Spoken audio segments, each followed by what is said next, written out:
ఎన్నికలు ప్రజాస్వామ్యాన్ని అపహాస్యం చేశాయా? ఈవీఎంలు రాజ్యాన్ని తయారు చేశాయా? ప్రజల ఓట్లతో గెలిచారా? మెషిన్లని మెయింటైన్ చేసి గెలిచారా అనేది కాసేపు పక్కన పెడితే, మనం ప్రజాస్వామ్యంలో ఉన్నాం కాబట్టి ప్రజాస్వామ్య యుద్ధంగా గెలిచిన ప్రతి ఒక్క అభ్యర్థికి శుభాకాంక్షలు తెలియచేద్దాం. ఓడిపోయిన వాళ్ళు ఒకసారి మళ్ళీ పునరాలోచన చేసుకోమని వాళ్ళు సలహా ఇద్దాం.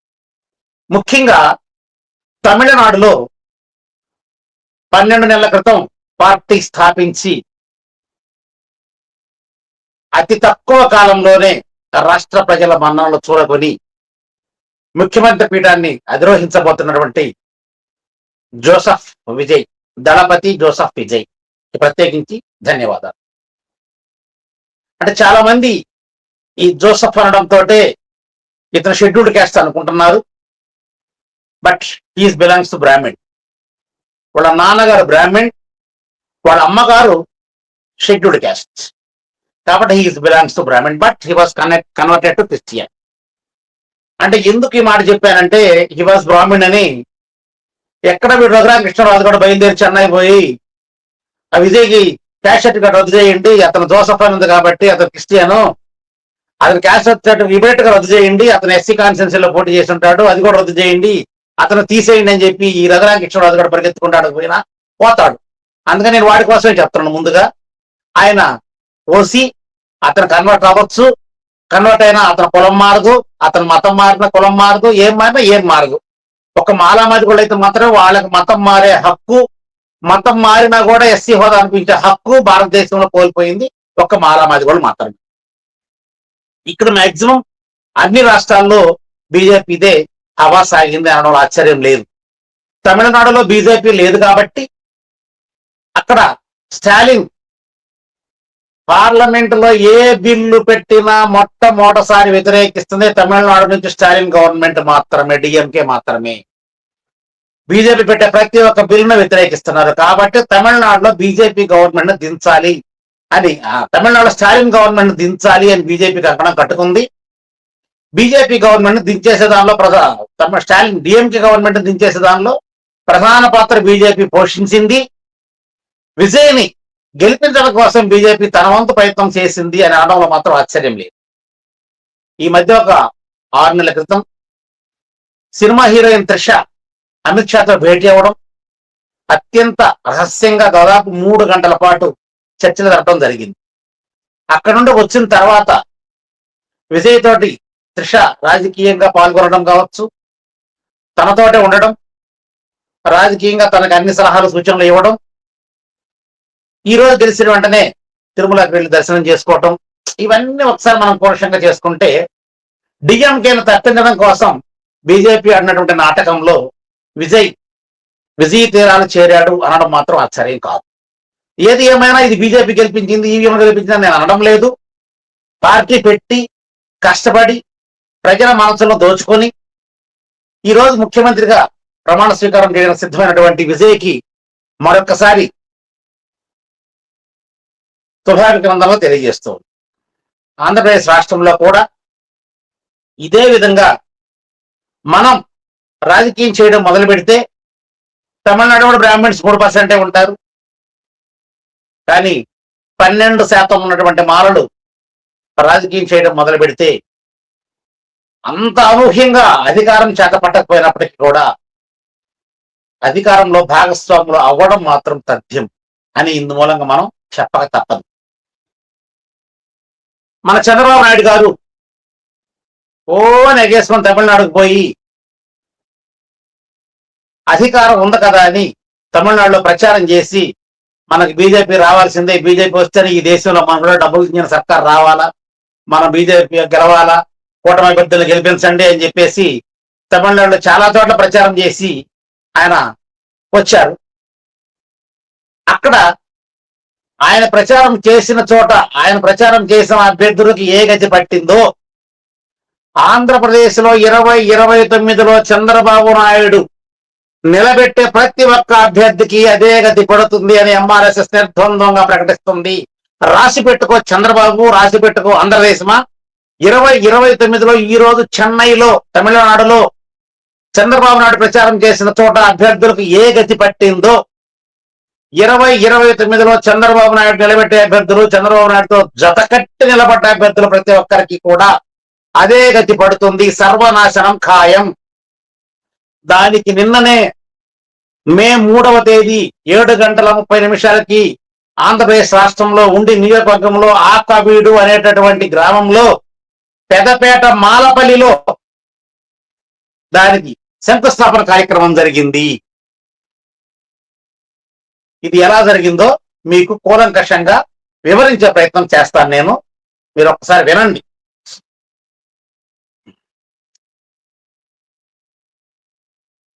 ఆంధ్రప్రదేశ్లో ఉండి నియోజకవర్గంలో ఆకవీడు పెదపేట మాలపల్లిలో మే 3వ తేదీ జరిగినటువంటి రామాలయం శంకుస్థాపన కాదు కూటమి ప్రభుత్వ రాజకీయ పతనానికి శంకుస్థాపన జరిగింది. అక్కడ ఎలాగంటే అక్కడున్న ఆకవీడు మాలపల్లిలో, పెదపేట మాలపల్లిలో దాదాపు 80 ఇళ్ళు ఉంటాయి. రఘురామపురం కృష్ణరాజు అక్కడ ఏం చెప్తున్నాడంటే, అక్కడ రాముడు భక్తులు ఉన్నారు, 30 ఏళ్ల నుంచి కరెంటు బిల్లు కూడా ఆ పిల్లవాడే కడుతున్నారు, వాళ్ళే కడుతున్నారు. అక్కడ కొన్ని కుటుంబాలు, మా హిందూ కుటుంబాలు ఉన్నాయి, వాళ్ళ కోసం నేను గుడి కడతానని చెప్పుకొచ్చాడు. అత్యంత దుర్మార్గంగా 800 మంది పోలీసులతో రఘురామకృష్ణరాజు శాంతియుతంగా మేము శంకుస్థాపన కార్యక్రమం పూర్తి చేశామని చెప్పాడు. 3 రోజుల ముందు నుండే ఆకవీడికి వచ్చే అన్ని రహదారుల్ని పోలీసులు నిర్బంధం చేశారు. భీమవరం నుంచి రావడానికి వీల్లేదు, అత్తిల నుంచి రావడానికి వీల్లేదు, కలిదిండి నుంచి రావడానికి వీల్లేదు. 4 వైపుల నుండి కూడా మూసేసి, అన్ని రోడ్లు మూసేసి పోలీస్ పహారా పెట్టి 800 మంది పోలీసుల్లో 200 మందిని చుట్టూ కాపలా పెట్టాడు, 600 మందిని ఊర్లో కాపలా పెట్టాడు. అది హిందూ దేవాలయమే. అక్కడ గొంతేనమ్మ నందెమ్మతోటి ఒక గుడి ఉండేది. మేము ఆ గుడి కట్టుకుంటామని చెప్పి మా వాళ్ళు ఘోషిస్తా ఉన్నారు. మీరంతా క్రైస్తవులుగా మారిపోయారు, మీకు అవసరం లేదు, నేను కడుతానని చెప్పి రఘురామకృష్ణరాజు వచ్చాడు. నువ్వెవడో మా దగ్గర గుడి కట్టడానికి చెప్పి అక్కడ అడ్డం తిరిగేసరికి ఇక్కడ హిందువులు కూడా ఉన్నారు, నేను రామాలయం కడతానంటాడు. ఓకే, అయితే సాక్షి పేపర్లో వేశారంట, నేను రామాలయం కట్టాల్సిందే అన్నాడు. ఎప్పుడైనా ప్రజాప్రతినిధి అయినవాడు, ప్రజల ఓట్లతో గెలిచిన వాడు ఆ ప్రజల దగ్గరకు వచ్చి వాళ్ళని ఒప్పించి, వాళ్ళని నొప్పించక, వాళ్ళ అభిప్రాయం తీసుకొని వాళ్ళతో 1-10 సార్లు మంత్రాలు చేసి, నువ్వు రామాలయమే కట్టుకుంటావు, విష్ణాలయం కట్టుకుంటావు, నీ ఇష్టం, హ్యాపీగా కట్టచ్చు. ఎక్కడైనా ఏం జరుగుతుందంటే, మా ఊర్లో గుడి కట్టుకుంటున్నాం, మా పల్లెలో గుడి కట్టుకుంటున్నాం, మాకు చందాలు ఇవ్వండి అని ఆ గ్రామస్తులు పోవడం చూసాం. కానీ నేను పలానా పెదపేట మాలపల్లిలో రామాలయం కడుతున్నా, నాకు చందాలు ఇవ్వండి అని చెప్పేసి రఘురామకృష్ణరాజు అకౌంట్ ఓపెన్ చేసి స్కానర్ పెడితే దాదాపుగా ఒక 10 నుండి 20 కోట్ల రూపాయలు ఆయనకు వసూలైంది. అవి కాకుండా గుడికి కావాల్సిన ప్రతి ఒక్క వస్తువు, రాయి అయితేనేమి, సిమెంట్ అయితేనేమి, ఇసుక అయితేనేమి, కూలీలు అయితేనేమి, ప్రతి ఒక్కటి గుప్తదానాలు 100 కోట్ల అతను జరిగినాయి. ఆల్రెడీ 3,000 కోట్ల రూపాయలు బ్యాంకుల్ని ఎగ్గొట్టి ఒక 4 రోజుల ముందుగానే ఢిల్లీ పోయి 827 కోట్ల రూపాయలు నేను బ్యాంకులకు ఎగ్గొట్టాను, కాబట్టి సిబిఐ నా మీద కేసు పెట్టింది, నాకు బెయిల్ కావాలి, నన్ను అరెస్ట్ చేయకుండా బెయిల్ కావాలి, నేను రామాలయం కట్టాలని చెప్పేసి అక్కడ జడ్జీలు చెప్తే జడ్జీలు అయ్యో రామాలయం కట్టాలని వట్టేది వెళ్ళిపోవయ్యా, 827 కోట్ల రూపాయలను దొంగతనం చేసే కాబట్టి 50,000 రూపాయలు పూచీకత్తు కట్టి, అంటే 827 కోట్ల రూపాయల ప్రజాధనాన్ని దోచుకుంటే కేవలం 50,000 రూపాయలు పూచీకత్తు కడితే నువ్వు బయటకు వెళ్ళొచ్చని చెప్పిన కోర్టు వారికి ప్రత్యేకమైనటువంటి శిరస్సు వంచి పాదాభివందనం చేస్తాం. అలా వచ్చి ఇక్కడ ఆకవీడులో మాలపల్లిలో ప్రతి ఇంటికి 2 పోలీసులను పెట్టి దాదాపు నెల 15 రోజుల నుండి ఆకవీడు పెదపేట మాలపల్లిలో ఒక్క కుటుంబం నుంచి ఒక వ్యక్తి బయటికి రావడానికి వీల్లేదు. పోలీసు వాళ్ళు కాపలా, వాళ్ళు పనికి వెళ్ళాలి అని కనుక అడిగితే ఏ పనికి వెళ్తావు, ఎక్కడికి వెళ్తావు అని అడిగి పోలీసులు తీసుకెళ్లి అక్కడ వదిలిపెట్టి తీసుకొస్తున్నారు. ఆ ఇళ్లకు బంధువులు రావడానికి లేదు, ఆ ఇళ్లకు చుట్టాలు రావడానికి లేదు, ఆ పనిలో ఎటువంటి కార్యక్రమం జరగడానికి వీల్లేదు.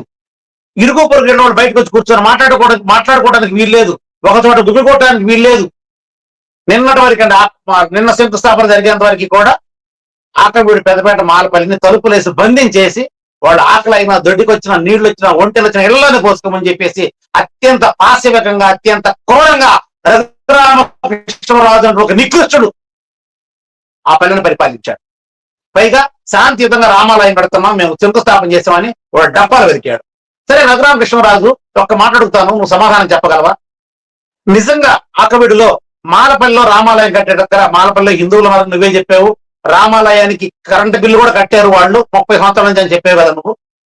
మరి నువ్వు మనిషివైతే, నువ్వు నిజంగా రాజులకే పుట్టుంటే మానవులకు కాకుండా నువ్వేం చేయాలి?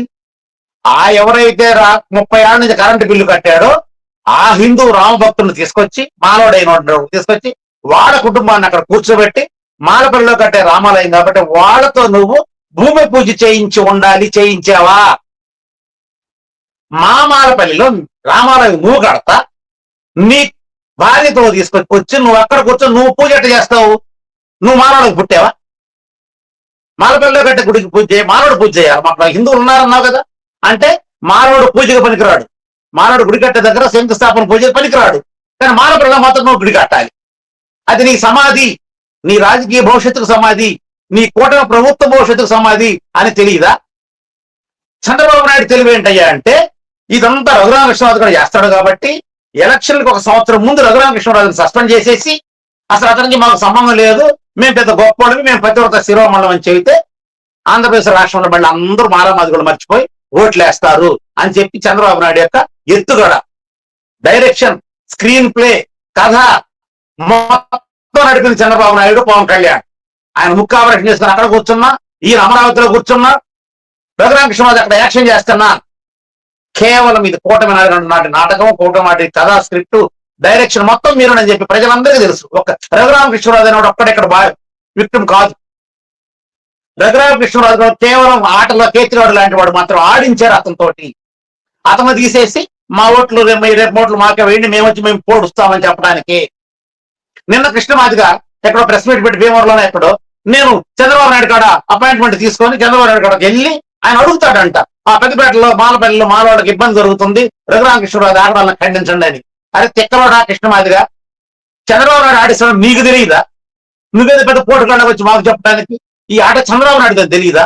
2 నెలల నుంచి పెద్దపేట మాలపల్లిలో ఇళ్లలో నుంచి బయటకు రానికుండా వాళ్ళ అత్యంత ఇబ్బందికరంగా చూస్తున్న విషయం మీకు తెలియదా? పోలీస్ పహారాల మధ్య కనీసం మనం వెళ్ళడానికి కూడా వీల్లేని పరిస్థితి ఉంది కదా.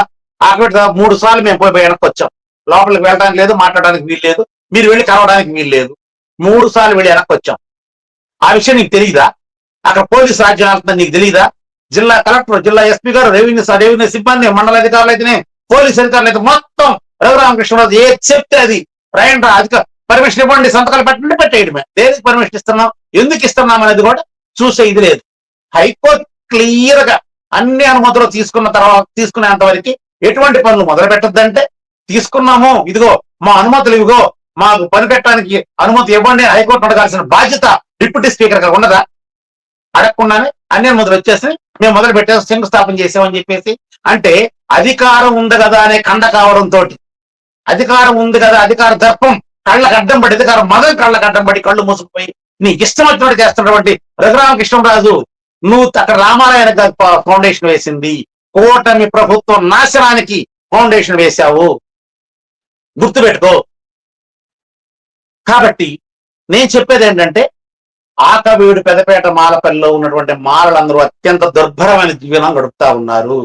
ఎవరిని లోపలికి పోనీయకుండా, అక్కడ ఏం జరుగుతుందో ప్రపంచానికి తెలియకుండా, మణిపూర్ లో మారణకాండ ఏ విధంగా సాగితే నెట్ అంతా బంద్ చేసి ఎవరికి తెలియకుండా చేశారో, ఆకవీడు మాలపల్లిలో కూడా జరిగే ఏ ధరుణాన్ని బయటకు చూడనీయకుండా, ఎవరిని అక్కడికి వెళ్ళనీయకుండా పోలీసులు అడ్డుకుంటున్నారు.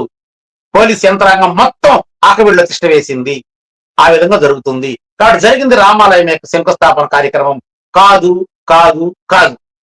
కూటమి ప్రభుత్వ రాజకీయ పతనానికి, రాజకీయ సమాధికి వాళ్లే గోయి తవ్వి రాయేసుకొని శంకుస్థాపన చేసుకొని రఘురామకృష్ణరాజు దంపతులు దండం పెట్టుకొని 29లో మా కూటమి ప్రభుత్వాన్ని నాశనం చేయి రామా. శ్రీరాముడు ఒకే ఒక ప్రశ్న, శ్రీరాముడు దేవుడు 3000 కోట్ల ప్రజల సొమ్ము ఎగ్గొట్టి, బ్యాంకుల్లో తీసుకొని ఎగ్గొట్టి, బెయిల్ మీద తిరిగే ఒక దొంగొచ్చి రామా నీకు గుడి కడితే నువ్వు ఒప్పుకుంటావా? నువ్వు నిజంగా దేవుడు అయితే అక్కడ 80 కుటుంబాల పేదవాళ్ళని బంధించి బయటికి రాకుండా వాళ్ళు దొడ్డి ఉత్సవం ఇంట్లో పోసుకునేలాగా చేసి, పసిబిడ్డలో ఆకలితో అల్లాడుతూ ఉంటే పాలు కూడా లేకుండా చేసినటువంటి ఈ ప్రభుత్వాన్ని, ఈ అధికారుల్ని, ఈ రెవెన్యూ యంత్రాంగాన్ని, ఈ పోలీస్ యంత్రాంగాన్ని, ఈ RRR ఈ చంద్రబాబు నాయుడు, ఈ పవన్ కళ్యాణ్ని మీరు క్షమిస్తారా? అంటే ప్రపంచం మొత్తం నాశనం అయిపోయి మీకు గుడి కడితే చాలా అని శ్రీరాముని నేను సూటిగా ప్రశ్నిస్తున్నా. చెప్పండి. రామాలయం వద్దు అని ఎవరో చెప్పరు. అక్కడ ఉంది గొంతేలమ్మ గుడి. గొంతేలమ్మ గుడితో పాటు అదే రఘురామకృష్ణరాజు గారు నిజమైనటువంటి రామ భక్తుడు కనుక అయితే ఎస్, గొంతేలమ్మ గుడి కడదాం, రాముడి విగ్రహాలు ఉన్నాయి, రాముడి గుడి కూడా కడదాం, ఆంజనేయుడి గుడి కడదాం రండి అని ఆ పల్లెలో ఉన్న వాళ్ళందరినీ పిలిచి కూర్చోబెట్టి మాట్లాడి 1కి 10 సార్లు ఒప్పించి వాళ్ళ పేరుతో ట్రస్ట్ ఏర్పాటు చేసి ఆ అకౌంట్ లో డబ్బులు వేసి వాళ్ళతో కట్టించుకుంటే వాళ్ళ రామాలయం అవుతుంది. కానీ నువ్వు నీ భార్య పూజ చేసి 1000 మంది పోలీసులతోటి 1000 మంది ఇంకెవరో బయట వాళ్ళని తీసుకొచ్చుకొని నీ అనుచరులతోటి అక్కడ పూజ చేస్తే ఆ రామాలయం ఎవరిది అవుతుంది? ఆ రామాలయంకి పూజలు ఎవరు చేస్తారు? ఎట్లా చేస్తావు పూజలు? అంటే పంతులు ప్రతిరోజు పోలీసులను కాపలా పెడతావు నువ్వు జీవితకాలం. 600 మంది తోటి వీళ్ళు ఎప్పుడు 144 సెక్షన్ రన్ చేస్తానే ఉంటావా? ఆ గుడిని అక్కడున్న వాళ్ళు వాడుకున్న అవసరం లేదా? ఆ గుడికి అక్కడ ఉన్న వాళ్ళు పోతాం లేదు, నీకు అవసరం లేదా? బయట నుంచి ఇంకోటి అక్కడ ఎట్లా వెళ్తాడు? ఎమ్మెల్యేగా మనం నువ్వే మొన్న వెళ్తే నన్ను మేకులతో కొట్టారు, తాళ్ళతో కొట్టారు, కర్రలతో కొట్టారు అని చెప్పేసి నువ్వు కుక్క మునిగినట్టు మునిగావు కదా. మరి పంతులను కొట్టరా? భక్తులు పోతే వాళ్ళని కొట్టరా? అక్కడ కాపలు పెడతావు నువ్వు. కొంచెం జ్ఞానం, మినిమం జ్ఞానం ఆలోచించు. అక్కడ ఆంధ్రప్రదేశ్ రాష్ట్రంలో ఉన్న ప్రతి ఒక్క మాల కోరుకున్నది ఏంటంటే మా మాలపల్లిలో కడుతున్నావు, మా అనుమతి లేకుండా కట్టడం అనేది మా హక్కుల్ని హరించటమే. ఇది మేము చెప్పింది. రాజ్యాంగబద్ధంగా మాకు కల్పించినటువంటి మా స్వాతంత్రాన్ని హరిస్తున్నారు, మా మీద దాష్టీకం చేస్తున్నారు, బలవంతంగా తీసుకొచ్చి మా దగ్గర మేము వద్దన్న కట్టడాన్ని కడుతున్నావు, నీకు నచ్చిన కట్టడాన్ని కడుతున్నావు. నువ్వే ఆలోచించుకో. అక్కడ మేము అసలు వద్దంటానికి మమ్మల్ని అడిగితే కదా మొత్తాన్ని నీళ్ళలో వేసి తాళాలు వేసి పోలీసులను కాపలా పెట్టి నువ్వు అక్కడ గుడి కట్టుకొని ప్రశాంతంగా కట్టాం, శాంతియుతంగా కట్టామంటే ఎట్లా దొరుకుతుంది? చేత అయితే నువ్వు నిజంగా రాజు అయితే నువ్వు వచ్చి ఎవరైతే శ్రీరాముడికి 30 ఏళ్ళ నుంచి కరెంటు బిల్లు కట్టాడో వాళ్ళ కుటుంబాన్ని మానవుడు వాళ్ళ కుటుంబాన్ని కూర్చోబెట్టి వాళ్ళతో పూజ చేయించి వాళ్ళతో శంకుస్థాపన కింద చేయించుంటే నీ పాపం కొంతైనా పక్షాన్ని అయ్యేది రఘురామకృష్ణరాజు. కానీ నువ్వు పాపం మూట కట్టుకున్నావు. రాముడు నేను క్షమించే ప్రసక్తే లేదు.